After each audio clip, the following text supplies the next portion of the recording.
we've got a nice section today because we're actually starting to move more towards the calculations. So when looking at working capital management, FIN3702, what's the focus? When we hear the word working capital, what are you thinking about? We're looking at the difference between current assets minus current liabilities. Okay, nice. All right, so the focus is on the short-term management of finance. Okay, so we're not looking at long-term decision making. That was FIN3701. The focus in this module is all short-term. So everything is going to be looking at day-to-day running of the business. How do we better manage the business's resources so we continue to operate? So in terms of importance, would a business focus more on long-term or short-term?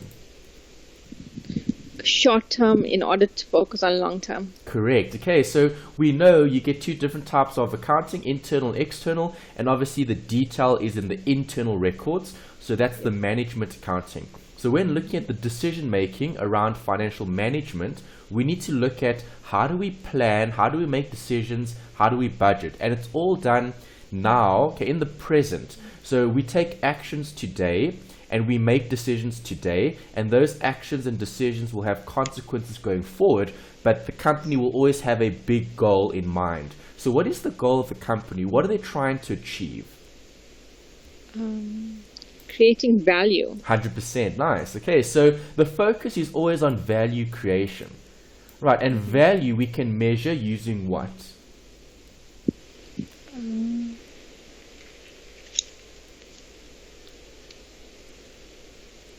How would we determine value? How would we measure it? It's a little bit of investments as well, but obviously we're focusing more on the costing side of things, looking at the actual financial management, running the business day-to-day activities. So if we're looking at value on a day-to-day basis, what are we going to be looking at? We'll be looking at the company's assets, the company's liabilities. Okay, and the difference between those two would be the owner's equity. But assets and liabilities, if we're looking at that in terms of total, then we'd be looking at like the solvency of the business. So we've discussed solvency. It was one of the ratios that came up quite a while back when you would have done 2601.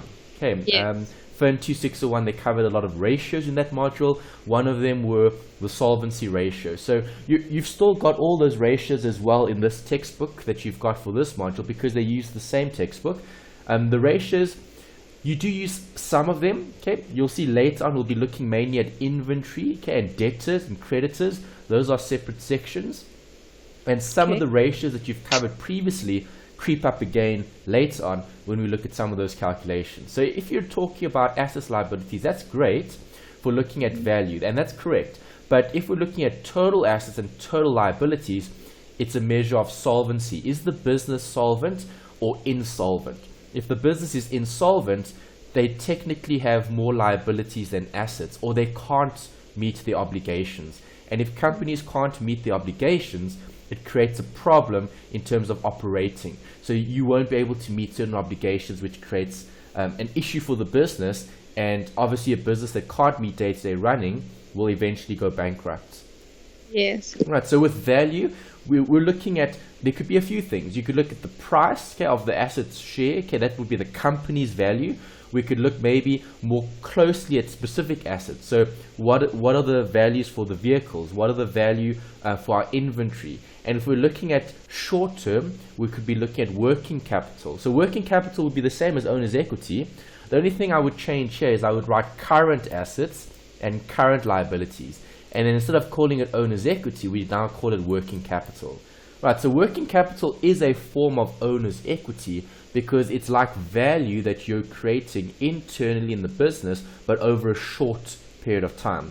So your debtors, your creditors, your inventory, that all forms part of a cycle. And the cycle is what we're going to be looking at today in terms of the theory. And then later we'll be looking more at the workings around the different components as part of that cycle. How do we create more value by improving or let's say optimizing the cycle to make it better as part of the actual value that's being created for the end consumer, the customer. Right, so a few things we need to recap. Do you remember what depreciation is? Yes. What is it? Um, How would you describe it? It is a non-cash item. Good. So do we use it in capital budgeting? No. No. Okay, would we use it to calculate the operating cash flow? No. We would use it, but what do we do Oh, to yes, it? yes. We'd add it back. Yes, we add it back because it would have been taken out. Do you agree? Yes. Okay, so depreciation is non-cash. What else can you tell me about depreciation? What type of account is it? It is a... Is it an asset? A liability? No. What is it? It's an expense. It's an expense, correct. So depreciation is an expense that's going to be part of the operations of the business. Do you agree? So can depreciation help operations? Yes. Yes, it can. Depreciation will help operations because it provides a tax saving. Saving. And that's Yes. why we like depreciation so much. So yes, it's non-cash, but it allows us to claim something back in the form of a tax saving. So wear and tear allowances are deductible on your income tax return. Okay, from a SARS point of view, so long as you're operating as a business though, individuals won't be able to claim depreciation. So for example, we're driving vehicles, can we claim depreciation on our cars? No. No, okay, unfortunately we can't. Why? Because we're not using the vehicle as part of a business or an organization. Okay, as an individual, you're using it for private purposes and so on. Yes. Okay, but if the business had to use the actual vehicle for business purposes, then you could motivate claiming a part of the vehicle or even all of it as part of depreciation, okay, for the business. Yes. Right, depreciable value involves what? How do you calculate the depreciable value, or what is the depreciable value?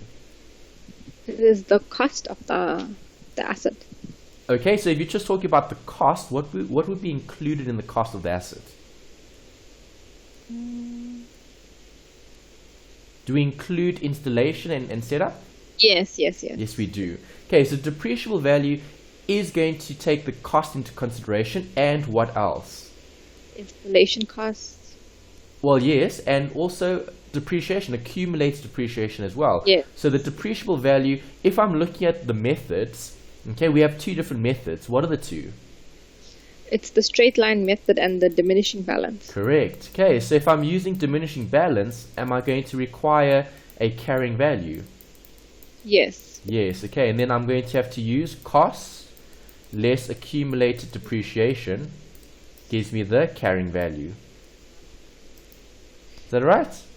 Yes. Great. Okay, then we've got three different categories here. We've looked at this before when we started off with the first chapter. We spoke about the cash flow statement. And we said Yes. cash flow can be broken up into those three sections. So what is covered in each of those sections? If I look at operating, can you give me an example of an operating related cash flow? Yes, it will be your debtors receipts. Nice. It will also be your creditors or your payments. Perfect. Yeah. Okay, those are two good examples. And then what about investing? What could we possibly see there?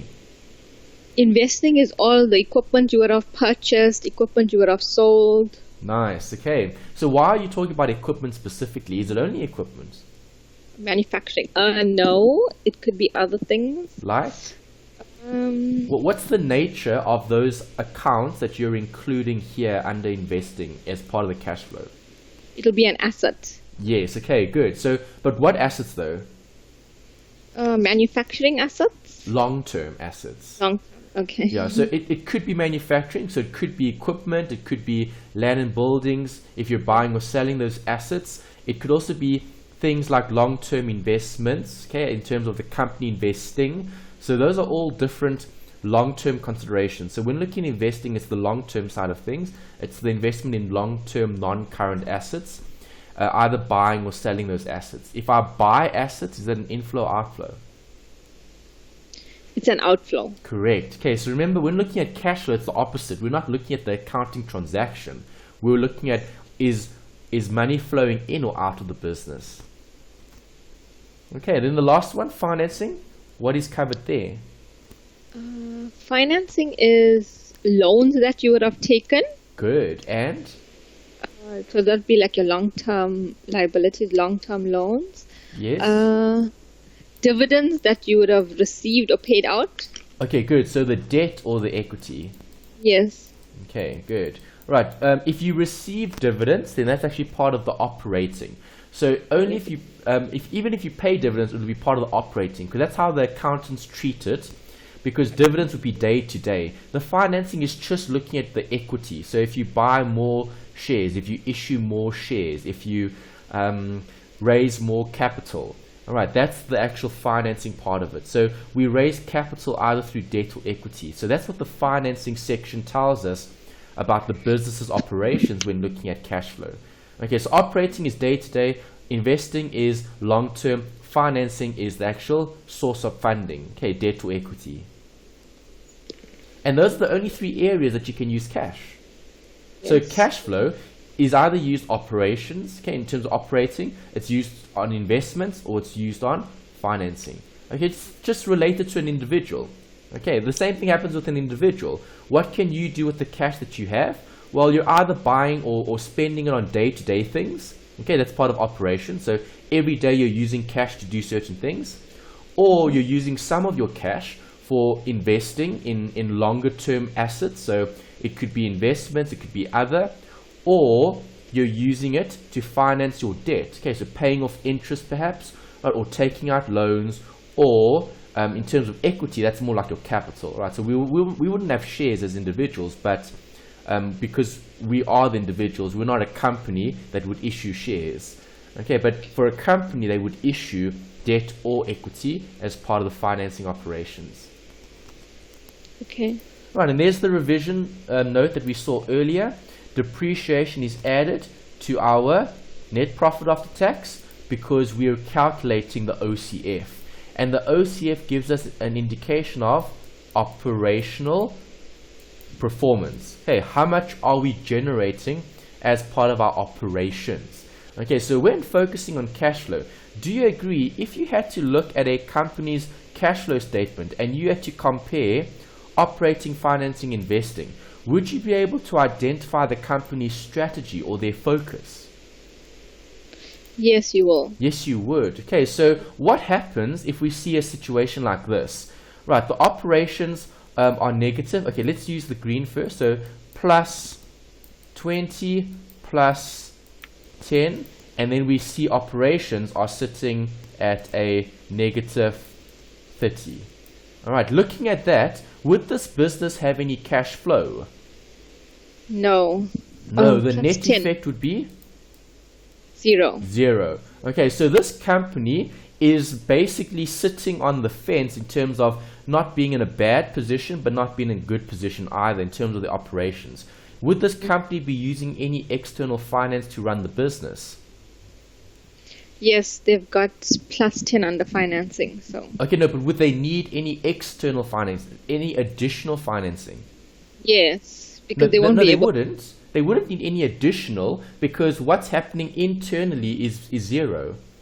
Oh, yes. Okay, so it has like a net effect. Yeah, the net effect is zero, yes. So they've sold, okay, so in terms of investing, they would have sold something to realize 20 in terms of an inflow. Financing, they either would have taken out a loan or they would have sold more shares in the business to create an inflow. Yes. How would you describe this company's operations though? It's not really good because it has a negative effect. You're paying more than you're receiving cash. Exactly. Okay, so from an operational point of view, this company is almost like a black hole because it just depletes capital in terms of cash being utilized but not being created. Okay, so as part of operations, how effective do you think the operations are? Not effective. Not very, okay, because that means that our sales aren't accounting for more than our expenses. So there's something going wrong in this company because they're bleeding cash. Right, operations means day to day.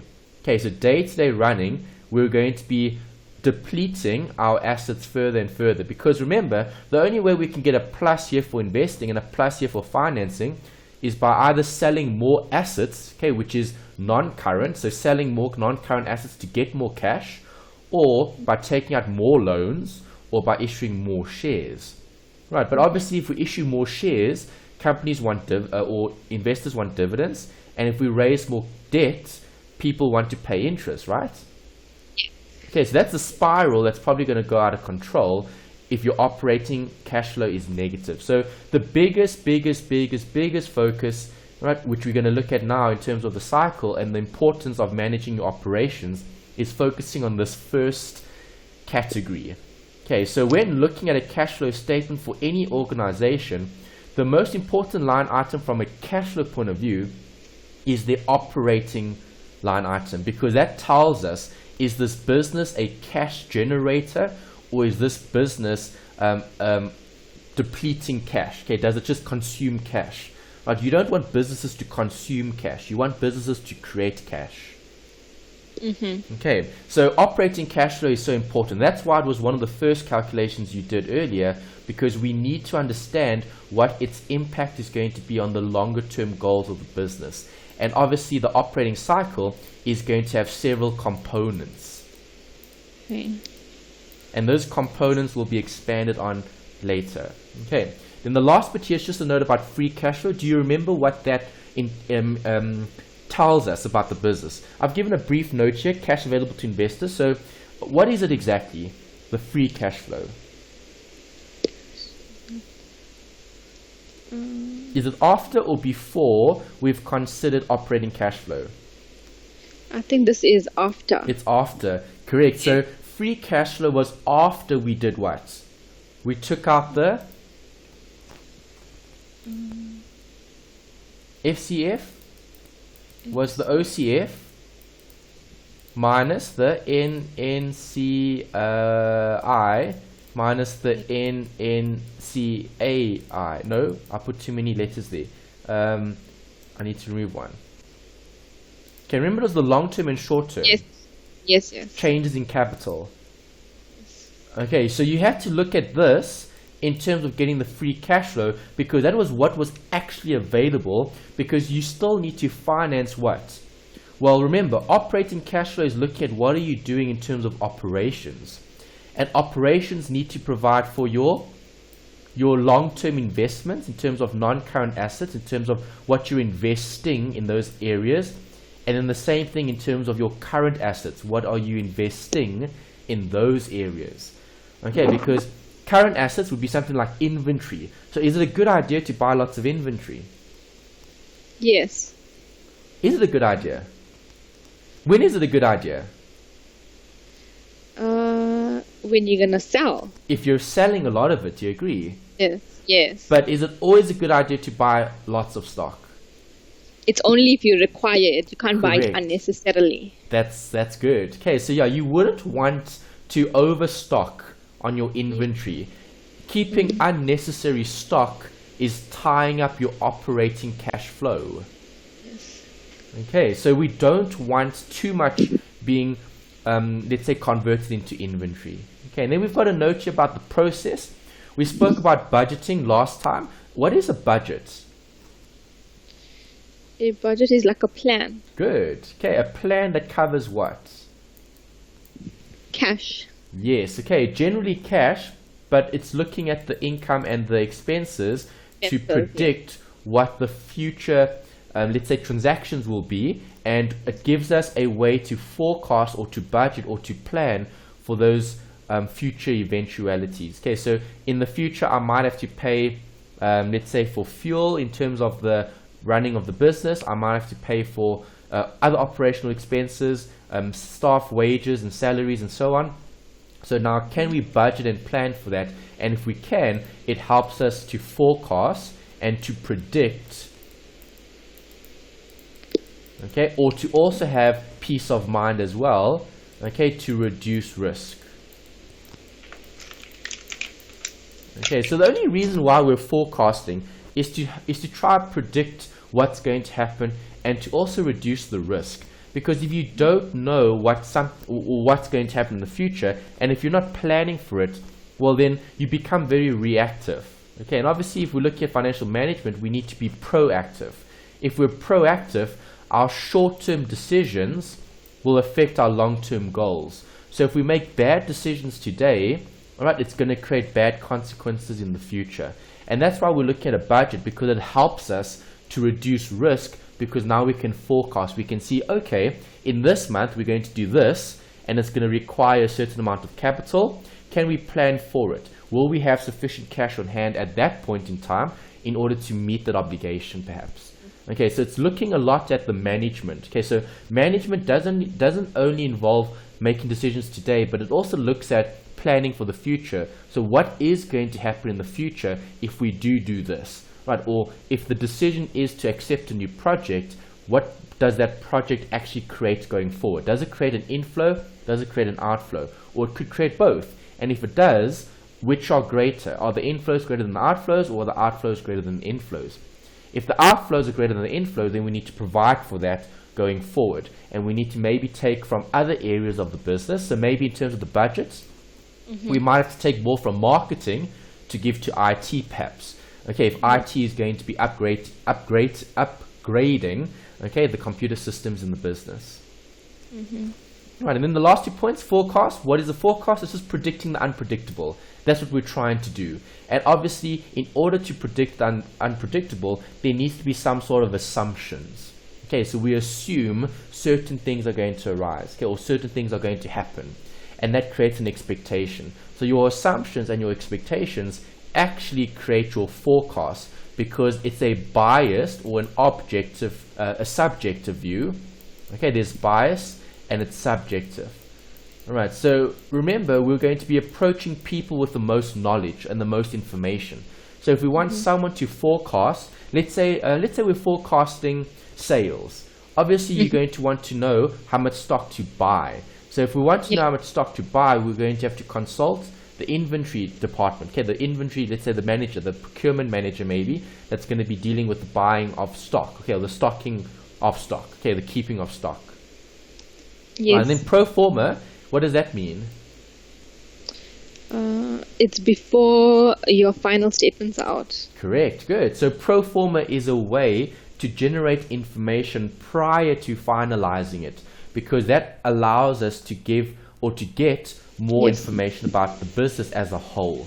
Right, so what happens to our income and expenses in terms of the budget? Does the income and expenses only affect income and expenses, or do the income and expenses affect other areas of the business? It affects other areas of the business. It does, 100%. Okay, so pro forma statements could actually be created where you're literally taking your income and your expenses, and that filters into your profit. Okay, and obviously profit will affect other areas in the business. Okay, maybe your statement of changes in equity, okay, which could also affect your statement of financial position. Right, so all of that is going to filter through, and we'll have a nice holistic view on everything in the business in terms of what they're actually doing. Alright, so that's all the intro. We've covered a lot recently in terms of theory, and we've done 1 or 2 calculations. Okay, this particular unit, okay, looking at working capital and current asset management, is quite theoretical. There aren't really any workings here to consider. There are more later on when we actually look at the cycle. Okay, so the cycle will be taken a lot further. From an exam point of view, they do always test net working capital in terms of its components, right? And the cycle is quite important when looking at the cash conversion cycle. So current assets and current liabilities always come up. You need to be able to identify which is which. Okay, so you should be able to identify what a current asset is versus what a current liability is. And if they do give you non-current assets and liabilities, you should be able to differentiate between them, and you should be able to pull out what the short-term assets are versus what the long-term is. Okay, working capital, we know, we just spoke about that, is the difference between the two.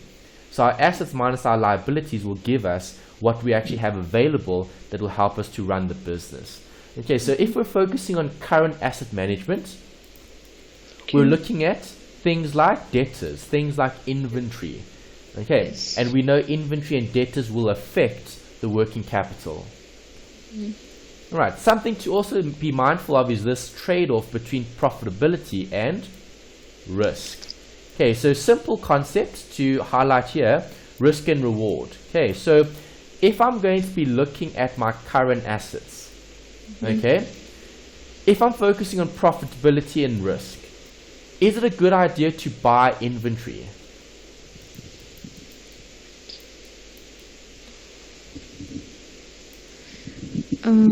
Like I've said earlier, it's only if you require it, then you buy it. You can't buy it unnecessarily. Yes, and if we are buying it, okay, so what would the effect be on profitability and what would the effect be on risk? Would buying more inventory help profitability? No, there's a chance that it won't get sold or it won't get used up. Okay, possibly, but if we just assume that sales isn't a problem, do you agree buying more inventory? Remember, you've done EOQ. Okay, well, actually, we'll do EOQ later in this module as well. You might have covered in other modules. I know in management, some of the modules there cover EOQ as well in terms of operational management. So the MNO modules, look at that in a bit more detail. But if I focus on inventory as an asset that I'm investing in, if I buy larger, if I place larger orders, is there a benefit there in terms of profitability? Yes, when you sell it. Okay, so buying large or placing larger orders of inventory. So would you buy one item? Would you buy one radiator at a time for your company, or would you buy several? Well, we actually manufacture. Oh, you manufacture. Okay, so yes. All right. So if we're thinking about your customers, if your customers buy one radiator versus if they buy several, is there a difference? Yes, if they buy one, it's not going to be. It won't work for us. You have to buy large quantities for us to obviously make a profit. Yes, exactly. So in terms of profitability, if we're buying large items of, or if we're buying many items of inventory, it's going to help profitability because you reduce your costs. If I'm buying in bulk, the unit cost per item decreases, and therefore my cost of sales would decrease. If my cost of sales is decreasing, that would increase my profitability. Okay, so let's assume this company is going to be selling, 10 in total. All right, irrespective of how much inventory they have on hand. Do you agree? Yeah. Okay, so now the debate is around profitability and risk. So in order to sell 10, I require inventory of, I pressed the, okay. If I'm selling 10, I require inventory. Okay, this is a bit too low. The menu comes up when I type, so I need to write that there. Okay, that's better. Okay, inventory. Right, so if I'm selling 10, I'm going to require inventory, to meet that demand. Okay, and let's say the inventory that I require to make sales of 10 is 6. Okay, so I need 6 inventory to make 10 sales. Right, if I buy each unit separately, 1, 1, 1, okay, this could be maybe millions even, 10 million, 6 million, right, in terms of inventory. So in order to make 10 million rand worth of sales, I'm going to need 6 million rand worth of inventory. Is it worthwhile buying 1 million, 1 million, 1 million of the different items that I'm buying? No. No. If I had to buy the full 6, it's going to help profitability because it'll increase profitability because now my cost of sales has decreased. But at the same time, it's going to increase your risk. Yes. Because now you're holding 6 million rand worth of stock to make 10 million rand worth of sales, but then we can discuss those things that you've mentioned. Are you buying 6 million rand worth of stock? Can you sell all of it? Is that stock going to become obsolete, or are people going to want all of it? So that's the debate that we're looking at here in terms of the trade-off between profit and risk. And that's in line with CAPM. Okay, so you've seen CAPM quite a bit. CAPM is looking at risk and reward, right? Upward or downward sloping? Upward. Correct. Why? It has a linear relationship. Exactly. So with more risk should come more return. Okay, and that's what we focus on here in terms of the trade-off. So the trade-off between profitability and risk is looking at the working capital, right? Is it worth investing more in inventory? Because it's going to take cash, or it's going to take financing to buy more stock.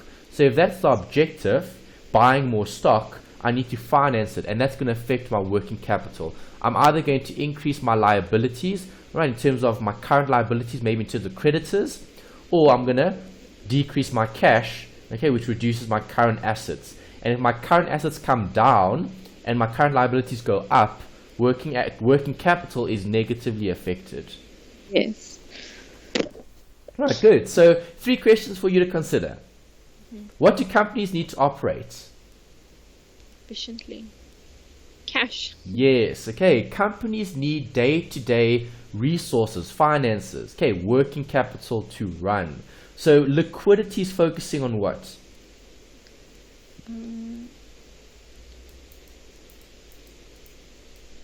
I think cash as well. How much of cash do you have, and is it positive or negative? Okay, liquidity is the ability to realize cash in order to meet those obligations.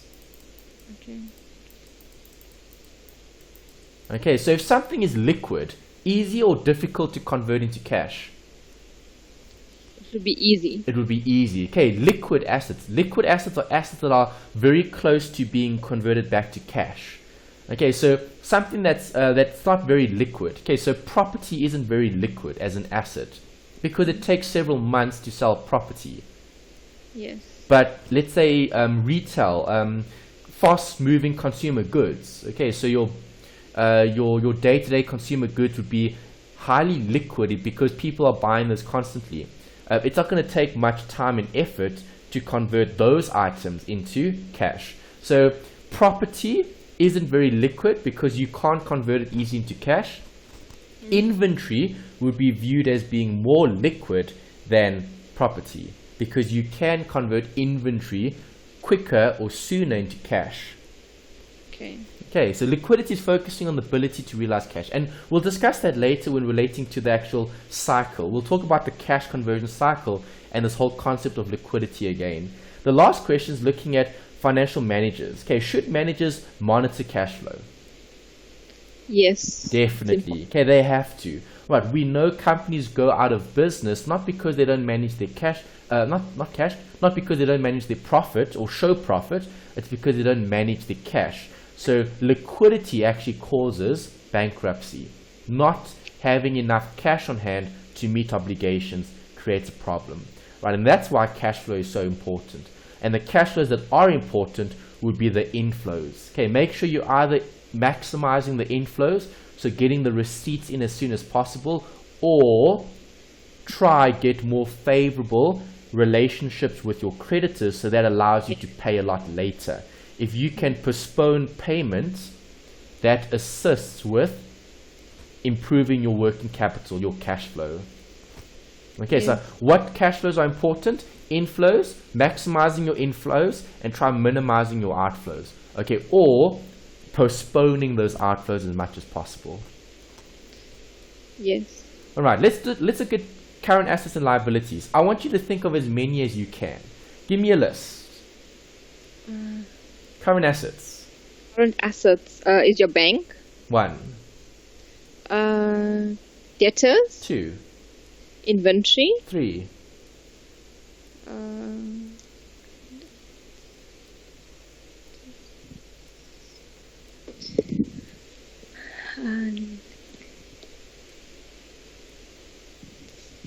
Short term, hey? What else?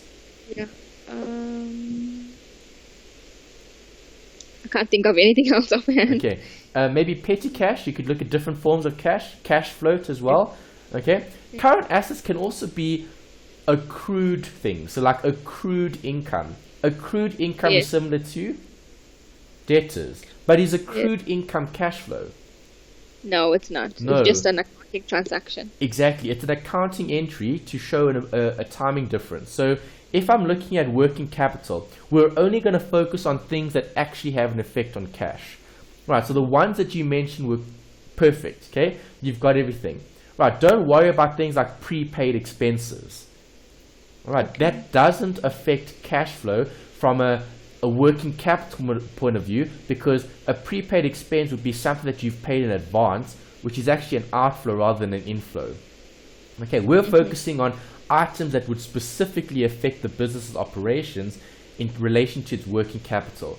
right? So a prepaid expense in its true sense isn't a let's say a direct factor, okay, when looking at the working capital, because the working capital is looking at the actual conversion of assets into cash, okay, or cash into other assets, depending on which way you're focusing on, the inflow or the outflow. Right, so the ones that we'll be focusing on here would be the inventory, the cash, the debtors, and then any cash equivalents, things that are similar to cash when discussing the working capital, okay, the net working capital. Liabilities? Current liabilities will be bank overdraft. Yeah. Short-term loans. Good. And another big section is one, the opposite of a debtor. Oh yes, your accounts payable. Correct. Good. Okay, so those are the big sections that we'll be looking at. Okay, as I said earlier, you get other accounting entries to provide for other adjustments in terms of timing differences, which create a liability. So not paying something today creates a current liability to pay tomorrow. Okay, but there's no cash flow there. The cash flow only occurs when you actually make the payment, right? Yes. Okay, so that's what financial management is looking at. It's looking at more the receipts and the payments, looking at things from a cash basis, not looking at things from the accrual basis. Right, accountants love their accruals because they're looking at earned and incurred, okay, in terms of the income and the expenses. From a financial management point of view, that doesn't make a difference in terms of the overall scheme of things, because we don't care about when we earn or when we incur income and expenses. What we're worried about is when do we pay those expenses and when we receive the cash, because that's what the financial managers need to look at when managing the operations, okay, when managing the cash flow in order to meet the obligations, okay, which is liquidity. Okay, remember, companies that don't meet obligations aren't liquid. They don't have liquidity because they cannot meet those short-term obligations. And that's the biggest challenge. The challenge is, can you meet your obligations? If you can meet your day-to-day obligations, you will never ever go bankrupt. You'll continue operating for the foreseeable future. Okay. As soon as those obligations become problematic and we can't finance or pay for them, then things get difficult and those businesses normally fail. Okay. All right, so your opinion, Melanie, what conclusions can you make if you see a company that has net working capital where their current assets are greater than current liabilities? What would the conclusions be? What view would you have? What opinion would you have on that business? That the company is liquid. Okay, so if they are liquid, expand. What conclusion? So that's a statement. The company is liquid. Perfect. So now, what factors could you consider, or what possible points could you, or that could give rise to that? Okay, the fact that the current assets is greater than the current liabilities, that they have enough cash flow. Okay, so if they have enough cash flow, what do you mean by that? Just expand. They can meet the financial obligations. Okay, so how is that possible? What would they have done right? What makes a business that can, or what makes a business that has lots of positive cash flow different from a business that has lots of negative? They're managing their cash flow properly. Correct, they are managing, you're right. Yeah. I agree with that. So I'm happy with your first bit. So you're stating that companies that have positive net working capital, i.e. current assets greater than liabilities, that's a really good place to be. And they've got liquidity, but why? What could some of the possible conclusions be? What could you tell me about the inventory, for example? They are able to sell the inventory. They're able to make a profit from it. Good. The bank account would be in a positive balance. Good.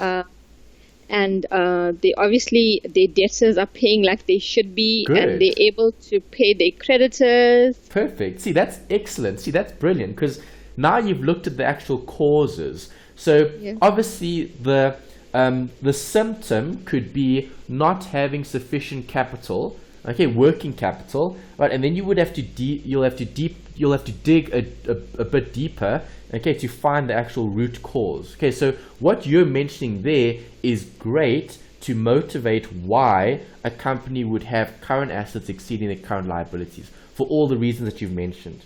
Okay, that's brilliant. Okay, so now let's look at the opposite. What conclusions would you make here if the company has less assets than liabilities? Okay, the poor cash management, the inventories obviously will be too high, so they're unable to sell all that inventory. Good. They're buying too much. They're unable to meet their financial obligations. The bank account is probably in a negative balance. Good. What about their creditors? Are they paying? Aren't they paying? They're buying more than they should be buying. Okay, good. Yeah, so they're a bit overextended, perhaps. Yes. Well done. Okay, so those are excellent. So you did a really good job there in terms of identifying, again, those causes. So we know what we should have and we know what we shouldn't have. The big question is, why do we have what we have? Right? Is it because of inventory? Is it because of our creditors? Is it because of our debtors? See, we need to dig a bit deeper to get to the actual root cause. And that's why when dealing with financial statements, there's 4 of them. So what are the 4? Quickly name them for me. Sorry, say that again. Quickly name the 4 statements for me. Financial statements. The statement of financial position, statement of income and expenditure, statement of changes in equity, and cash flow statement. Great. So looking at those 4, which statement provides information about the structure of the firm's investments? Investments would be the cash flow statement. Okay, well, cash flow would definitely give you indication in terms of where they're spending money, okay, in terms of operating, financing, or investing. But if we're looking at the structure, we'd be looking at maybe the debt and equity, okay, so the assets and liabilities. Right, so if we're focusing on a specific statement, cash flow would be best because it looks at all of the different categories, okay, operating, the investing, and the financing. Right. Yes. If you did have to focus on one of the other statements, then you'd have to look at specific areas in those statements. But if it's focusing mainly on the structure, okay, you don't see structure in the comprehensive income, right?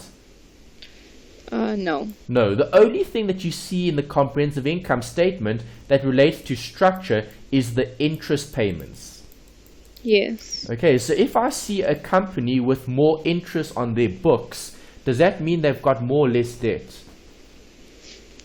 They've got more debt because they're paying a lot of interest. Exactly. See, and those are things that we could look at in terms of operation. So looking at what the interest line item is on their statement of comprehensive income gives us insight in terms of the structure. It doesn't tell us about the equity though. That's the problem with that statement. Okay, if I look at financial position, then I could look at the liabilities and I could identify, well, all right, they've got so much sitting in non-current and so much sitting in current. And that will give us an indication of their structure. How much debt are they using in the business? What is short-term, what is long-term? If I wanted more detail about the structure in terms of equity, then the statement of changes in equity would be the best. Because then I'll see how many shares have they issued. Do they have pref shares or do they have ordinary? And if they've got both, how much dividends are they paying on those different types of shares? And what was the dividend that they were paying? Okay, is this a company that pays lots of dividends or is this a company that doesn't? So which statement provides the best information about the firm structure? Okay, definitely the cash flow, all right, because that covers all 3. Okay, and the financial position gives us an indication about the A equals OE plus L. Okay, so that's financing in terms of debt and equity. Okay, cash flows look at areas where I'm using the cash, and the financial position is looking at areas where I'm spending it or not spending it but investing it. Okay, is it in the assets, the liabilities, or the owner's equity? Okay, so statement of financial position would be also part of the discussion there in terms of the owner's equity being the equity part of the statement and then the liabilities being the breakup between the non-current and the current. Right, so the different statements all give us different, let's say, how can I put it? A different focus, a different view, Right, so each statement gives you a different view on the business, and having that view helps us with making decisions. Okay. Okay, next bits. The firm's financial structure includes the level of investment in current assets and the extent of current liabilities. And we're looking at long-term or short-term? Short-term. Always short-term. Okay, always short-term. Right, earlier on we spoke about this, balancing profitability and risk. Okay, so I mentioned quite a few examples there when looking at risk and reward. We're looking at inventory. If we're focusing on this, firms have to manage all of these. They can't only look at the inventory. So I looked at inventory earlier. We were discussing the balancing act between buying more stock, which would increase profitability but also increase risk. And that's a balancing that we're going to have to do in terms of our decision making. So is it worthwhile placing bigger orders of inventory to try and maximize the profitability in terms of reducing the net cost or the unit cost of each item, okay, versus carrying too much stock, which creates more risk because now I've got to store it, I've got to hold it, I've got to maybe take out more insurance for it, I've got to keep it safe, and that could be a disadvantage. Right, so I want you to choose one of the others. Trade receivables or cash and short-term investments, trade payables, accruals, borrowing. It doesn't matter which one you choose. Obviously, firms need to manage all of them. Okay, yes. So, okay, maybe just a note here. These accruals, are these accruals referring to the accounting accruals or other? It's similar to the accounting, but it's different because the accruals there are looking at things that we haven't paid. Okay, because that's a form of financing. Right, like wages. Is wages an accrual? No. It is, because when do you pay your staff the wages? Weekly. After they work. Oh, yes. Okay, so it's an accrual because you get a benefit now and then you only have to pay it later. So it's in a form of like a payable. It's almost like a liability. Okay. Okay, because think about it. You work the whole month and then you only get paid at the end. Yes, that's true. So you've financed your company's operations by giving them a month's effort, all right, only for compensation at the end of the month. Yes, true. Okay, so the company would be able to use the output from the labor during the month to benefit operations and then only have to make payment later. Yes. Okay, all right, so can you choose one of those others? Not inventory. Inventory we discussed a lot earlier. So choose a different example, and I want you to discuss this.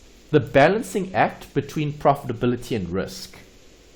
Okay, I'd go for trade receivables since I'm in debtors. Perfect. Okay, so tell me about debtors. What's the balancing act that you need to consider in terms of the profitability and risk?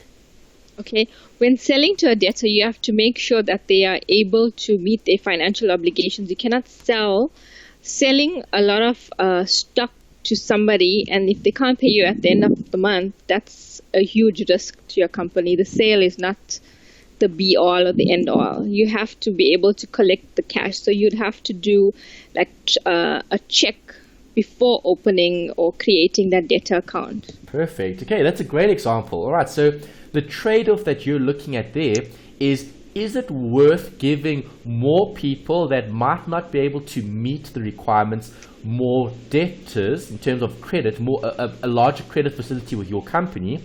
That will definitely increase profitability, but that raises the risk of bad debt because not all of them can afford to pay, and you need to therefore screen them. Okay, that's brilliant. Okay. Nice. All right, here's the note about the net working capital. So just to describe net working capital in one word, one sentence, what is it? Net working capital. In one sentence. Short term? What is it? Net working capital. Current assets minus current liabilities. Yes. So the net working capital is the difference between those two. So it's what's left over as part of your short-term assets and liabilities. Okay, so it's like the short-term finance that you have available, okay, when considering those liabilities that you need to pay off. Okay, so the net effect. So it could be short-term owner's equity, right? Because you know owner's equity is assets minus liabilities, but that's total owner's equity. Okay. So I'm just trying to keep it simple and trying to contextualize it. So if I contextualize net working capital, I could refer to it as short-term owner's equity. Because if you look at the equation, that's exactly what you're doing. You know owner's equity is assets minus liabilities. But now I'm looking at the short term. So now it's current and current. Yes. Okay, so just to keep it simple, if I'm focusing on short-term owner's equity or short-term wealth, inverted commas, what do I need to consider? Well, this is what I need to look at. The cash conversion cycle. So a cycle will always exist. It doesn't matter what type of business you've got. You can have a service business, you can have a trading business where you're buying and selling stock. There's going to be some sort of cash conversion cycle.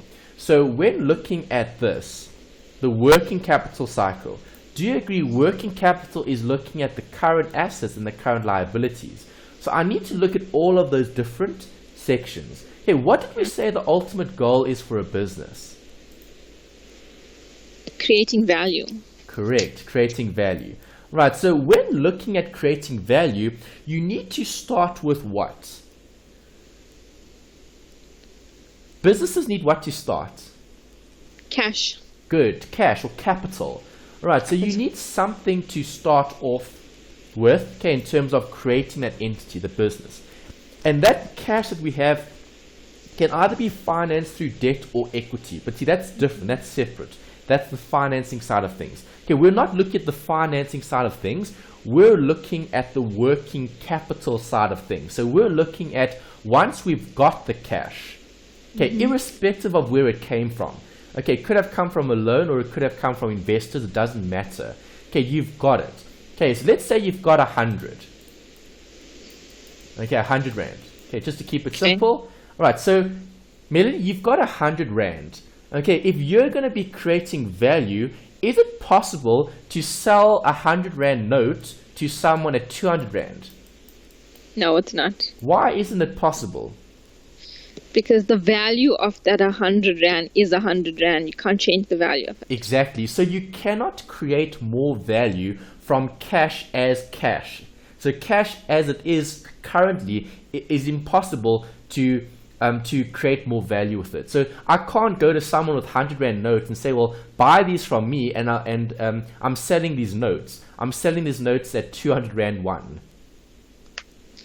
They're going to think you're crazy. They will, okay, because there's no value being created there, all right, in terms of value for the end user. So when look at the cash conversion cycle, what happens here is, well, cash is going to help us to do this, buy inventory. And if we buy inventory, we go straight to that point. Okay, there's no creditors. Okay, that's if we're buying inventory using cash. Okay, inventory that we have now, can you sell 100 Rand worth of inventory at 200 Rand? Yes, you can. See, now that's different. Okay, because now you've taken cash and what have you done? You've transformed it. Okay. Okay, so when looking at the cash conversion cycle, the focus is on transformation. Right, how did you transform your cash? And what did you transform your cash to? Okay, or what did you use it for? Right, so if I used cash, if I take 100 Rand, okay, and I buy 100 Rand worth of inventory, well, that's great. Okay, you could then sell it as well. Okay, then it goes back to cash. Okay, so I take cash, I buy something for 100 Rand. Okay, I know you spoke about clothing a while back in some other examples. So let's say we buy a 100 Rand item of clothing. Okay, a t-shirt. Okay, we buy a t-shirt and we sell the t-shirt at 150 Rand. Have we created value? Yes. Yes. Okay, because now you've transformed it. Okay, so what is risk for the business? Risk for the business is what I'm contributing cash to or what I'm changing cash to. But if I'm changing cash to t-shirts and it's in the middle of winter, am I going to sell t-shirts in winter? No. Probably not. Okay, so that's risky. Okay, because now I've tied up cash in inventory which can't always be sold. Okay, but if I buy beanies for 100 rand and I sell them at 150, and it's the middle of winter, right? I'm creating lots of value. Yes. Okay, because that's the transformation of cash into something else, back into cash. All right. So, do businesses always need cash to start? No, they can take it in the form of a loan. Yes, or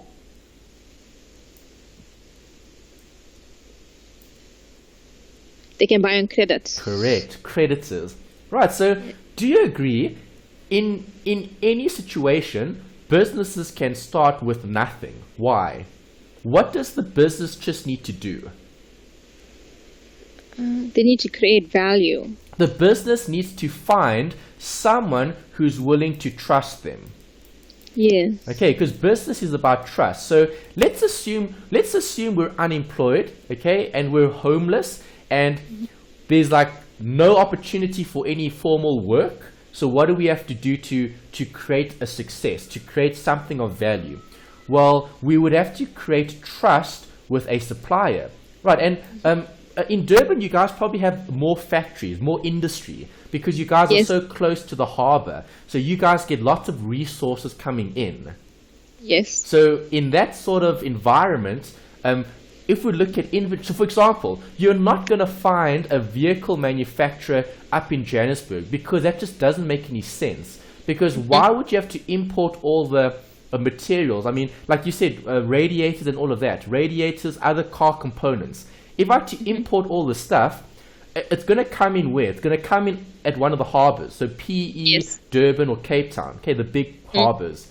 And then from there, I still need to bring it all the way to Joburg.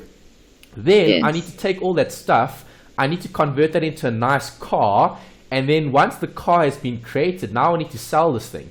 And now where am I going to sell it? I can't only sell it in Joburg, I need to sell it to the rest of the world. So now I need to take those cars back to PE, Cape Town and Durban, and now I need to ship it to all the way to all these other places. Okay, so it's not cost effective. Pardon? It's not cost effective. It's not cost effective at all. And that's why with inventory, you're looking at how can you get it and how can you get it quickly, and creditors provide you with that option. Okay, and that's why as much as you don't like your creditors because you're always paying them, yes. Okay, you should pay them and you should manage that relationship. Because if you manage your relationship with your creditors, think about this. If you've got 30 days of credit, so you can buy things for 30 days before you have to pay them. Okay, that's not a bad situation to be in, because you could ask someone for stock. Go to a company and say, well, I'll sell your stock for you. Okay, you don't have to pay me to do it, right? But then give me 30 days to pay you back, right? Because what opportunities does that give you? That gives you the ability to sell it, to realize cash, and to then make more cash with that cash. And then only after 30 days do you have to actually pay them back, right? So it's trust. So creditors give you an ability to finance the operations of your business. Okay, 60 days. If you have 60 days to pay, that's even better, because now I can earn a whole 30 days worth of interest on, inverted commas, the inventory that I've sold, okay, the stock that I've sold, and then only after the 30 days do I need to actually pay back the supplier, the creditor. Yes. Okay, so when looking at this, the working capital, the cycle is focusing on this. The circulation that changes form, and the net working capital is the difference between the two. Okay, so if I started with 100, okay, and I then, okay, let's say I start with nothing. Let's do that. Okay, let's picture this. Okay, simple example. Someone who has nothing, starts with nothing. Okay, what does that person do? That person goes to a creditor, a supplier, and that supplier has a lot of products that they're wanting people to sell, right? That creditor is going to allow that individual or business, okay, to take product today and to sell it for 60 days. Okay, so they give you 100. Because you're a risky person, no one knows who that individual is, no one knows that business, the creditor's not going to give you a lot. Okay, but they trust you enough with 100 Rand worth of stock. Okay, so what does that person do? That person says, well, I can sell that stock. If I can't sell that stock for cash, I can sell it to someone else on credit. Okay, let's say we assume they sell it at 150. Right, that debtor is going to pay back some of the amount. Let's say the debtor doesn't pay all of it, but they still pay back 100. Do we have something left over? Yes, we do. Yes, we do. We've got the 100 Rand. So now we could pay off the creditor for the 100 Rand worth of stock that we get. Okay, if the debtor does pass the full amount, I'll have 150. Yes. So what has happened now? Have we created value? Yes. Yes, because now of the 150, I'm only going to be paying back 100, which leaves me with 50, which is the working capital, the net working capital. Okay. Okay, so do companies want cash conversion cycles that are very long or very short? Short. Yes. Why short? I think it's better to manage your cash flow because everything here affects cash flow, and inflow and outflow. Correct. And do you agree? Think about it. So now, all right, let's imagine this process took 60 days to do. All right, so after 60 days, you ended up with plus 50. Is that good? No. Well, after 60 days, that's a long time just for plus 50. Yes. So now, what happens if I can speed up the cycle? And what happens if I can take stock today at 100 and I can sell at 150 and get 150 tomorrow? And that's a 1-day cycle. What's the view? I think that's good. That's good because now the cash conversion cycle has sped up. So how do companies maximize value and return? In terms of working capital, they need to focus on making the cycle as short as possible. The shorter the cycle, the better. Now think about it. Every day we're going to get plus 50. Is that good? Very good. That's better than every 60 days making plus 50. Plus 50. Okay, so this cash conversion cycle starts and ends. Starts and ends. And every time we start and end the cycle, there's plus 50. Plus 50. Plus 50. So from a company financial management point of view, is the cash conversion cycle important? Very. Because it tells you how productive the company is as being a cash generator, generating cash flow. And that's why earlier on I asked you, if you see a operating cycle or operating activities with negative 50, what does that actually mean? That actually means the company is losing more cash than it's generating.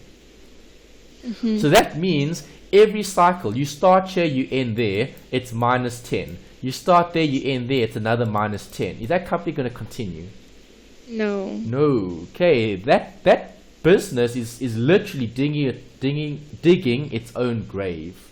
Okay, and that was what was happening with African Bank. Okay, I'm going to show you African Bank as an example. Okay, African Bank Investments Limited, ABLE. That's exactly what they were doing. In terms of, they were trying to speed up the cycle because they were focusing on the value that was being created. But they didn't realize that they weren't getting the cash. Okay, because obviously Ellerines, the furniture business, was part of the African Bank group of companies. Right, so they were focusing on just selling the stock, selling the inventory, Give more people inventory, 50,000 for a sofa, okay? If you want it, I'll give it to you. Okay, but then you must pay me back. Do you think people paid them back? No, definitely not. No, that means they would net 50 every time they sold an item of furniture. Now they sell a TV stand, minus 10. Now they sell some nice coffee tables, minus 5. Now they sell some more furniture, minus 50. And every time they did that, they literally dug a hole for the business. And they kept digging the hole deeper until they just couldn't get out of it because no one was willing to pay them what? The cash. Okay, so that business's cycle was broken. Okay, if the cycle is broken, the company is broken. The company will fail. The cycle is probably the most important thing to consider when looking at managing your business. Okay, if you can manage your cash, your business will continue forever. You're never ever going to have a problem with sustainability, right? And obviously, hopefully with time and effort, then the business becomes profitable. But see, profit isn't working capital. Profit is the accounting measure of performance. Is that all right? So, okay, Melanie? Yes, I'm good. Great. Okay, so Melanie, I want you to think about an example here. I want you to try to draw us an example of this whole idea of this cash conversion transformation. Okay, that's the focus. So I want to ask you, I want you to think of either in the past, have you ever sold anything in before? It could have been at school. I mean, if I think back to school days, you always have those fun market days and stuff, and then you sell stuff for your charity or whatever the case might be. So, is there anything that you can think of that you could discuss here in terms of a diagram where we're looking at the transformation, cash transformation cycle in as much detail as possible? Okay.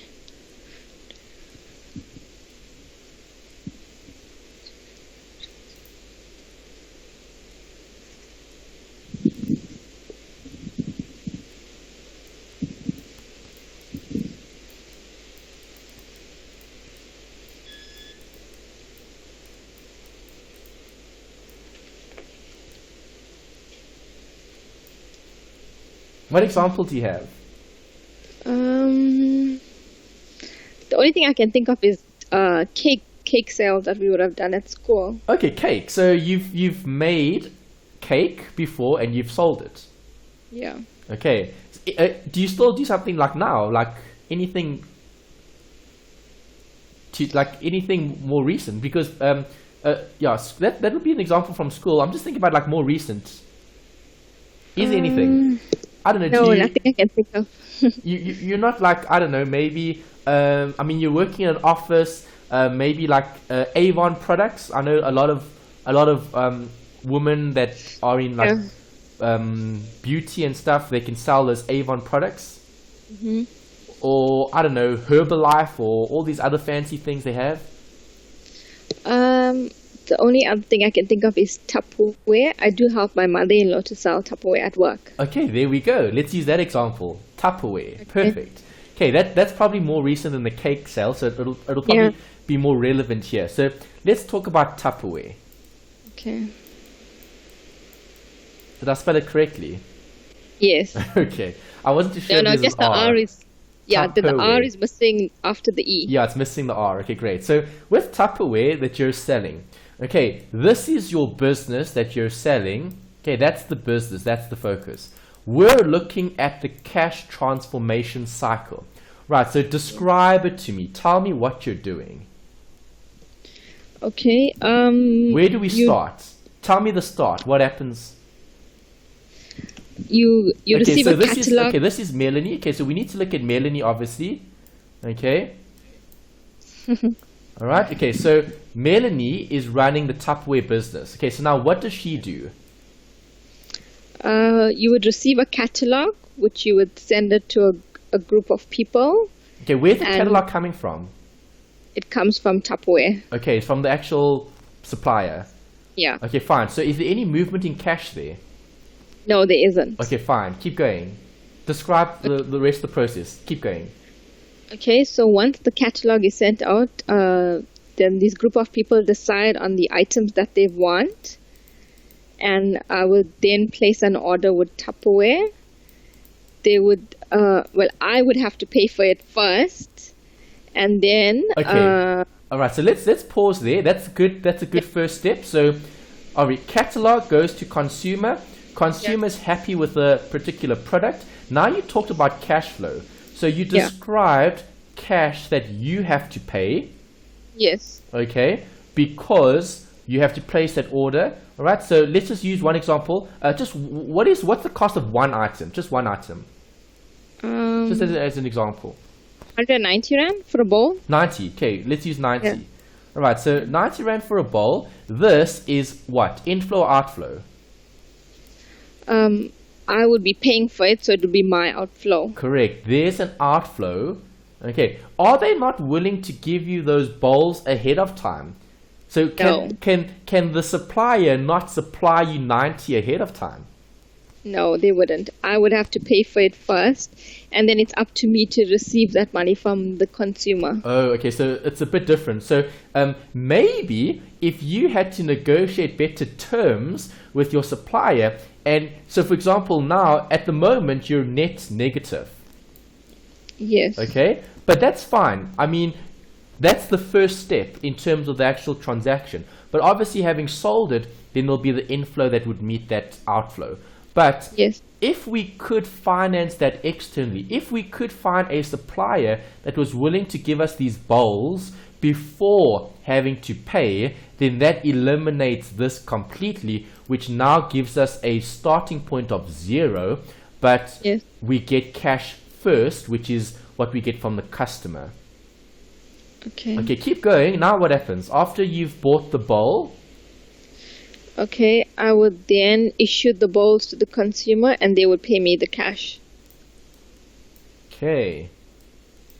Alright, so the consumer is happy with the bowl that they've received, and you get an inflow of how much? 150 rand. Okay, 150.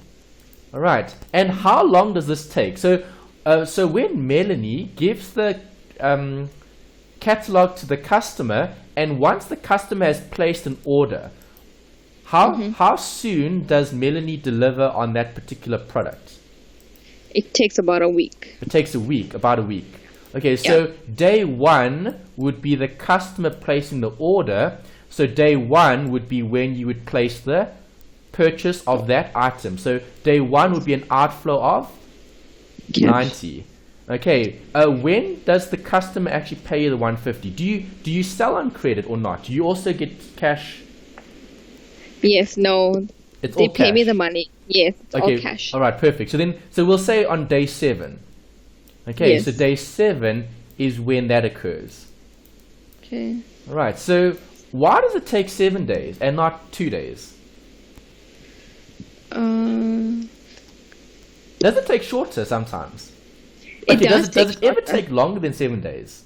No, it doesn't. Okay, so that's good. So see, you have a very short cash conversion cycle, because if we had to focus on it from a theoretical point of view, okay, so you had to start with cash, okay, cash was the 90, right? You didn't have a creditor.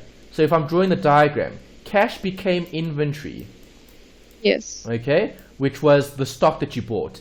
And then inventory went to the customer. There's no debtors. So it's a very short cycle. You've eliminated 2 of the groups. Okay, you've eliminated Yes. the creditor and you've eliminated the debtor.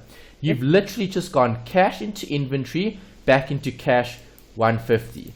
Right, and that cycle took 7 days, okay, to realize plus 60. Okay, that's for one transaction. Okay, so over a 7-day process, your cash conversion cycle is net positive. Okay, so every 7 days, you come out plus 60. Okay. Okay, so if you could maximize the amount of sales that you could get, or okay, you could speed up the process, okay, your business would run indefinitely. Is this Tupperware business going to fail? No. No, because based on what we've got here, you're coming out net positive every single time the 7 days. So every 7 days, plus 60, plus 60, plus 60, plus 60. Obviously plus 60 per item. Okay, so times however many items you're selling. Okay, so yeah, so that's a nice practical example of something that you're doing currently that involves theory relating to the net working capital. Okay, remember, net working capital is managing your cash flow. Okay, managing your so for example, after the 7 days, you've got plus 60 here. Okay, so now does the business have equity? Yes, we've got. Yes, because now you've got the plus 60 here. Yes. Okay, so now if you've got plus 60, and let's say you've run this business for let's say 70 days, so times it by 10 days. Okay, after 70 days you'll have 600 rand worth of value sitting in that business. So now the big question comes in, well, if you've got 600 as your working capital, right, why can't I offer someone credit? Because if I've got 600, so why not let them buy on credit? If they buy on credit, I'll be able to offer more sales to more people. Because maybe not, so maybe you're missing some sales because people aren't willing to pay the cash. Yes. And other people want the bowl now, and then they'll pay you at the end of the month. Okay. Yes, that's a good point. Something like that. Okay, but yeah, that's just an example looking at this. So this was a really great example that you mentioned, focusing on this, the cash transformation. Okay, because transforming goods or services into other things and back into cash is what gives us a net working capital, okay, positive or negative. And as long as it's positive, then just keep doing what you're doing. Okay, so should Melanie keep selling Tupperware? Yes. Definitely, because looking at this, it's net positive. The cash conversion cycle is only 7 days. That means every 7 days, something is coming in. Okay. Do you agree? Yes. Okay, great. Okay, nice example. Thanks for sharing that. Awesome. Okay. All right. Another question here about risk. How can firms increase profits? We spoke about it earlier. Inventory. Okay, what about inventory? We buy more inventory. No, that doesn't increase profit. The selling inventory increases the profit. So selling more inventory, okay, on credit. Okay, that increases the profit. The inventory, we were debating about the risk and return. So if I stock more inventory, it reduces the cost. Remember the example. Okay, let me just highlight that quickly because I can see why there might be a bit of a confusion or a bit of a misunderstanding in terms of what we spoke about. Because I did mention inventory is going to affect profitability and risk. That was correct. Yes. But Yes. when we spoke about inventory, we weren't looking at the sales. We were looking at the cost of sales. Yes. Okay, so what we said earlier is if I can buy more inventory in terms of a bulk purchase would reduce the cost of sales. Yes. Okay, so coming back to this example, maybe just to show that here. Okay, do you agree you said the bowls cost you 90? There's the cost price for each bowl. Yes. What happens if Melanie was willing to invest more now and she could buy, let's say if Melanie bought 5 bowls would cost $4.50. But if you bought 5 bowls from the supplier would give you a 5% discount, or let's keep it 10% so it's easier to work out. So then I would minus 45, which gives us 405. Yes. Okay, so now each bowl would be divided by, I said 8 bowls, no? 5 bowls, so divide by 5. So if I divide that by 5, it's going to be 80 Rand something cents. Okay, 80 something. 5 divided by 8 is, okay, let me work it out quickly. 405 divided by 8 on the calculator is 50,65. Oh, hold on. Not 8, 5, no wonder. 81. 5 divided by 5. 81, yes. Okay, it's exactly 81, you're right. Okay, thanks. Okay, so 81. So now each bowl costs how much? 81. 81. So see, that increases profit because you've reduced the cost of the purchase. Okay. Okay, so now if we had to look at your cash conversion cycle, okay, your cash conversion cycle, only in terms of the cycle, your cycle now would be 81 and 150, which gives you 69. Okay, so now it's a plus 69 every 7 days instead of a plus 60, only because you chose to buy more bowls up front. Okay, but you see, that creates risk. Buying more bowls to sell ahead of time helps with cost of sales, but you're still sitting with these bowls. Okay. Okay, does that make sense? Yes. Okay, so how can a firm increase profits? Selling more. Okay, selling more. That increases profits, or you could talk about reducing expenses, okay, or reducing outflows. Okay, profit is looking at income and expenses. Okay, so selling more inventory on credit, so increase sales. I'm just going to put this. Okay. Increase sales or decrease expenses. Okay, so when we spoke about inventory, we're looking at what? The decreasing of expenses, not the increasing of sales. Here we've looked at both now. Okay. Okay. Right, just a note about risk again. We spoke about it. Risk is when we don't meet our obligation. That's the problem. No one wants a situation where we can't meet obligations. And firms are technically insolvent if they cannot pay their bills. Okay, I'm going to show you a quick example later on just to end this section, looking at net working capital, okay, African Bank. Right, so with cash flow, the nearer an asset is to cash, the less risky it is. Okay, so why don't you want to sell bowls on credit? It's a risk that people will not pay me. Exactly. It's a pain. It's a pain to do so, right? Yes. Okay, because now there's a whole lot of extra stuff that you need to do. You need to follow up. You need to call them. You need to do other things to keep track of how many people have bought from you. Yes. Okay. If it's nearer in terms of cash, so once I've got the bowl, once I've sold it for cash, there's less risk there. Okay, you don't have to worry about anything else other than, well, here's the product, where's the cash, thank you, transaction complete. Okay. Okay, so current assets and liabilities affect risk, we know that. Okay, in the textbook, they do give you a bit of a list in terms of what happens to it, but I don't want you to remember and study lists. Okay, that doesn't really help in terms of understanding or recalling the information. Okay, understanding it is actually key. So when looking at current assets and liabilities, always just think about it as logic. Okay, so here's an example, and you'll see why I don't want you to remember a list. If I increase inventory, what does that do to risk? It increases my risk. It increases my risk. But inventory is what type of account? An asset. A current asset, good. But now what happens if I increase my cash, my bank? Cash is still an asset. Yes, you're increasing your current asset. Am I increasing or decreasing my risk? You're decreasing your risk. See, it's the opposite. Yeah. Okay, so just think about it logically. Risk is looking at the ability to realize cash and to meet your obligations. Yes. Okay. All right, next slide. Let's have a look. Okay, that's the end of that bit. Great. Okay, so we've completed the theory. All right, I've got examples here that I want to show you quick before we wrap up this section. Okay, the first bit, let's look at this then.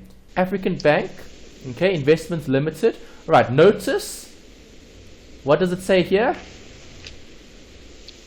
In business rescue. What does that mean? Someone is going to buy them and try to salvage whatever's left of the company. Okay, well, currently, the Reserve Bank is still trying to save them, okay, because the Reserve Bank actually stepped in around end of 2015, going into 2016, where we had the big commotion about African Bank and how they were suffering, and then the Reserve Bank stepped in. Okay, so Reserve Bank stepped in and they literally saved the business, because if they didn't, this business would have collapsed. It would have ended. Right, so let's have a look at some of the information in the books of the entity. Okay, no, that's not it. Further down, there's it. Okay, so company statement of financial position. Okay, so what does this tell us about the business?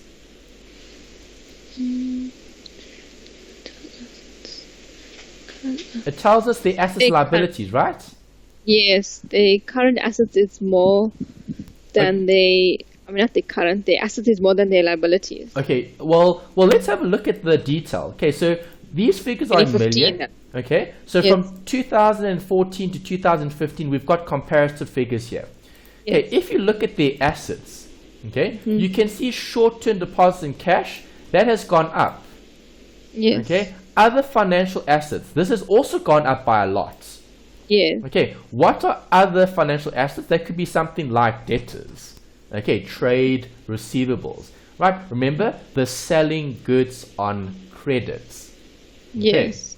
Then you've got also other investments in subsidiaries, Which other subsidiaries? Well, it was Ellerines mainly. Okay, Ellerines was their furniture business that they had purchased because they were attracted by the huge amounts of profitability in the company. Okay, because again, what were they doing? They were focusing on sales, selling furniture today and receiving it later. Okay, so that was the investment in that subsidiary, Ellerines. Okay, then they got liabilities and tax here.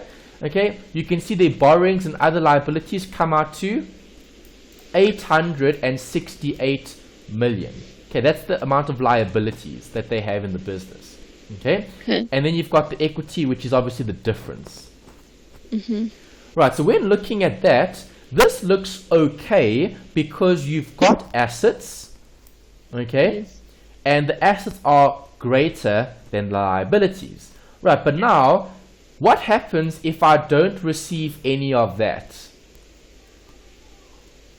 It's not good for the business. Correct. Is an asset if you can't receive it?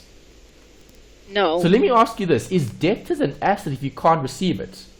No, it's not. It'll turn into bad debts. Correct. Debtors becomes a bad debt if you can't receive it. And then have a look at this. The investment in subsidiaries. So now Ellerines is a business that sells furniture. Okay, you believe it's worth 565 million.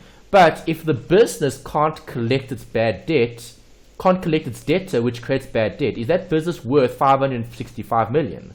No, it's worth nothing. Yeah, it's not worth that. Okay, correct. It's worth nothing or worth less than that. Yes. Okay, so that's basically what happened. Okay, if you go and read more about the story about African Bank and what happened, okay, it's based on that. It's based on debtors that didn't pay, so loans that went bad, and customers that didn't pay Ellerines back for furniture that they had bought. Okay, so customers that defaulted. So those two line items, how much do those two line items make? That makes around 900, right? Just over 900. Yes. Around 965 million. Okay, so if I subtract 965 million from the assets, how much is left over?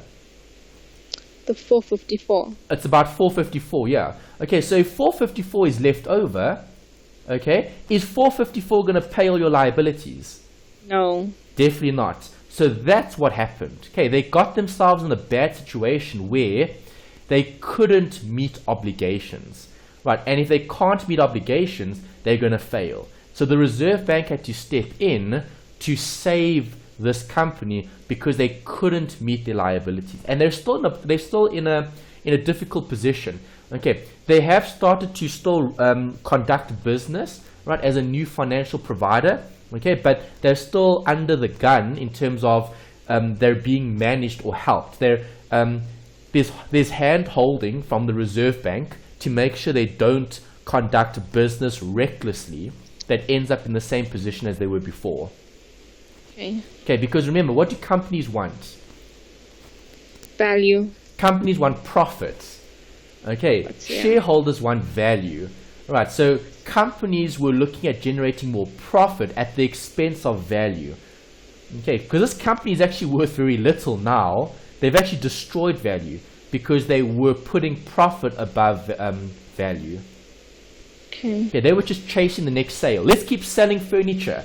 Give more people furniture, we'll worry about collecting it later. Creates a problem, right?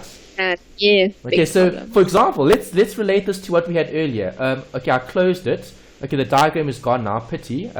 But let me just talk about it then. Okay. We spoke about Melanie's business. Okay, so if Melanie wanted to just focus on sales, Melanie could give her entire company credit.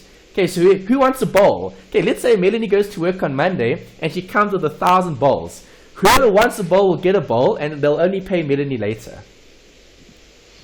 Okay, but now if Melanie brought 1,000 bowls to the office on Monday, each bowl costs 90. Melanie's going to need 90,000 to buy those 1,000 bowls.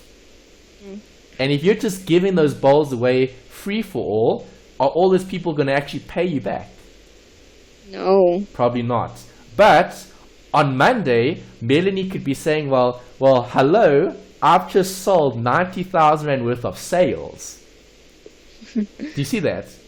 Yeah. So as a company, Melanie could say, well, my company made 90,000 Rand in one day.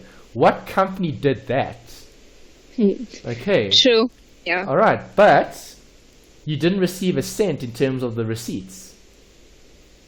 Okay, so it's very easy to show a nice set of financial or statements. That's why when you look at financial statements, you need to always dig a bit deeper, because the devil is in the detail, because you might have a situation like this where it looks very good on paper.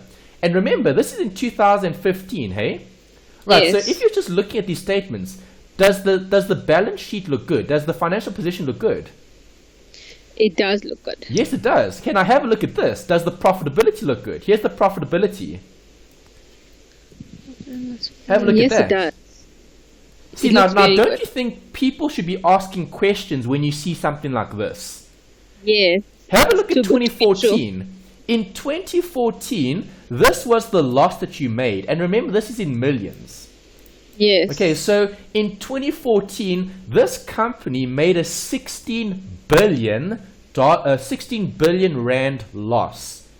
And then in 1 year, they changed that to an 800 million rand profit. How in the world is that possible? From negative 16 billion to plus 800 million over a period of 1 year. I think just by purchasing the Ellerines. It's not about purchasing Ellerines. Well, Yes. it's part of it, you're right. But it's more about what we just said as an example. Let's give anyone a sale who wants a sale so we can Yes. show a sale. Yes. Do you see? Yeah. Okay, so that's like Melanie going to the business on Monday, going to work on Monday, right? Bringing 1,000 bowls to work that you've bought. Okay, you've bought those 1,000 bowls at 90 rand a bowl. So 90 grand. Okay, you bought 90 grand worth of inventory. Okay, you brought it to the office on Monday, and remember you're selling that at 150. Okay. Yes. So how much sales are you going to show for 1 day? You're going to show 150,000 rand worth of sales on Monday. Yes. Is that going to increase your profitability? Yes, it will. Definitely. Okay, so there's profitability. So see, that's the easiest way to increase profitability. Just keep selling on credit. If you keep selling on credit, you can show massive amounts of profits. You can show a negative 16 billion rand loss as a plus 800 million rand profits. You see, now do you think shareholders are going to be asking questions when they see something like that? Definitely. From 2014 to 2015, yes. They don't ask that many questions. Why? Shareholders want to see profit. They want to see a return. So also it's about greed. Okay, when people see something like that, they're not asking the right questions. Okay, the right questions that they should be asking is, well, how did you change a $16 billion loss into a 800 million rand profit? Hey, that's the question they should have been asking. Not enough people ask that question. Okay, people were so blinded by their greed. They said, well, wow, look at this business. They converted things around. Let's give them more money and let's see what they can do with the next year. Okay, see, that's what we spoke about in investments, where we spoke about fear and greed. Okay, and valuations are important. Okay, here we're not worried about that. Here we're worried about the financial management. So how do we be responsible with our stakeholders and our shareholders' finance? How do we run a business sustainably? Okay, showing a 800 million rand profit 1 year means nothing if you can't collect any of it and if you're not managing the cash flow. Okay, is that alright? Yes. Okay, great. Okay, and then I've just showed a note here, just another brief note about a cash cow. Okay, what is a cash cow? You might have heard the term before. It's a business that has a large market share and very little investment. Okay, so a cash cow is when a business has a very small outlay of cash, but the cash conversion cycle is very short and they keep churning out cash, okay, in terms of the cash conversion cycle. So maybe just to highlight that, okay, let's draw it quickly over here. Okay. So a cash cow is what they refer to as a business that generates a huge amount of cash quickly. Okay, so starting at cash, going back. Let's use this example here. Okay, a cash cow. Right, very, very fast cycle. Very, very fast cycle. Which companies do that? Cash cows. Popular cash cows. Okay. You're actually dealing with one of the cash cows at the moment. You spoke about a cash cow at the beginning. The cash cow is helping you. Is it you? No, Telkom. Bank. Telkom. Okay. Okay, Telkom's the cash cow. Why? Because we need the internet line. Well, the cable that's running into your home, okay, that cash cow that's running into your home, okay, do you agree that cable is there? Yes. Okay, whether that cable's working or not, there's still cash coming to the business. Yes. Okay, so in terms of telecommunications, they always refer to telecommunications as a cash cow. Because, think about it, it takes an amount of investment at the beginning. Okay, so you need to obviously invest. You need to build the cables. You need the fiber. So, for example, fiber is becoming more popular. Okay, so that's something to consider because why? It's an investment at the beginning. But once the investment is there, once you've got the fiber cables running to people's homes, then you've got this cash cow. Okay, because it's focusing on what? Limited amounts of resources after having started the project. Okay, so MTN, Vodacom, Cell C, all the telecommunication providers, the big players, so they are all referred to as cash cows, and those businesses are never going to go bankrupt. They will continue operating forever. Why? It's because they do this so well. Cash. Think about it. When you buy airtime, okay, when do they receive the cash? Immediately. The moment you buy airtime. Yes. Okay, so their cash conversion cycle is so short. Or even if you convert airtime into data, when do they get the cash? Again, it's immediate. Right, because it's data. Okay, their cash conversion cycle is so short. From cash to inventory back into cash. That's so tiny. It's so short. Okay, so that's just an example in terms of a cash cow. Something we can apply and we can look at. Okay, so other cash cows could also be banks. Banks are also cash cows. Why? Banks do it the best. How does a bank make money? They take cash from one person. So remember we spoke about this, Melanie. Would you be able to take 100 Rand and could you sell that 100 Rand to someone else at 200 Rand? What did we say? Is that impossible? Impossible. Well, for us it's impossible because if we take a 100 Rand note to someone else, no one's going to give us 200 Rand for the 100 Rand note, right? No. Only the bank can do that. Only the bank can do that, exactly. Because what happens? Well, the bank takes 100 Rand from you, okay, as a deposit, and then they give it to me as a loan, and that's how they make 100 Rand, 200 Rand. Yes. And that's another cash cow. Okay, so there's quite a few cash cows around there. But what do they all focus on? The cash conversion cycle. Keep the cycle as short as possible in terms of providing cash and receiving it and providing value. The value is key. Yes. Okay, so someone's getting value here. Because you're getting a loan, you've got value. Irrespective of what you paid for the loan, it doesn't matter. But that's the value that the banks create. And that's why we need them. Same thing with MTN, Vodacom, Cell C, Telkom, all of them. Okay, we need those services. We need the internet. We need telephone. We need mobile. We need all of that to help us with our daily lives. Yes.